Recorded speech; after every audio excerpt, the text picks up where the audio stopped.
Hello বন্ধুরা, আজকে চায়ের সাথে খেতে একটা মজাদার স্ন্যাক্স বানাবো। চলো তোমাদের সাথে শেয়ার করি আমি কিভাবে ওই স্ন্যাক্সটা তৈরি করছি। আরেকদিন বানিয়েছিলাম, খুব টেস্ট হয়েছে, তাই মা আজকে আবার খেতে চাইলো। পেঁয়াজ কাটা হয়ে গেছে, এটা হবে হাতে করে আমি ম্যাক্স করে নিচ্ছি। লঙ্কা কুচনো, লঙ্কা কুচনো, লঙ্কা গুঁড়ো,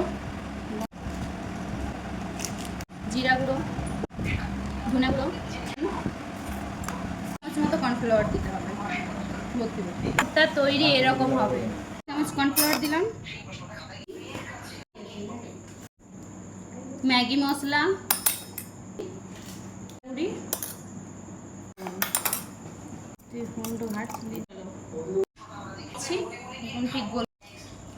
করে নিব। ম্যাগিটাকে হাতের সাহায্যে আমি গুঁড়ি করে নেব। হাতের সাহায্যে গুঁড়ি করে নিয়েছি। তোমরা মিক্সিতে বা কিছুতে গুঁড়ি করতে চাইলে সেটা তো করতে পারো। ফলগুলো নিয়ে ডুবিয়ে তারপর কর্নফ্লাওয়ারে লাগিয়ে নিতে হবে ভালো করে।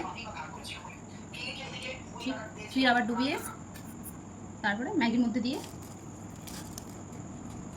রেডি হয়ে গেছে। চলো, হয়ে গেছে, একদম পুরো লো আছে, ভাজতে হবে পকোড়াগুলোকে। হয়ে গেলে পুরো জানবে যে পকোড়াগুলো আমার হয়ে গেছে। চলো এবারে তুলে নেওয়া যাবে। ম্যাগির পকোড়া বানানো কমপ্লিট হয়ে গেছে বন্ধুরা, দেখো লাগছে রে খেতে। মা খেতে চা দিয়ে বা সস দিয়ে দুটো দিয়েই খেতে পারো। চলো খেয়ে দেখি কেমন লাগছে। দারুণ লাগছে,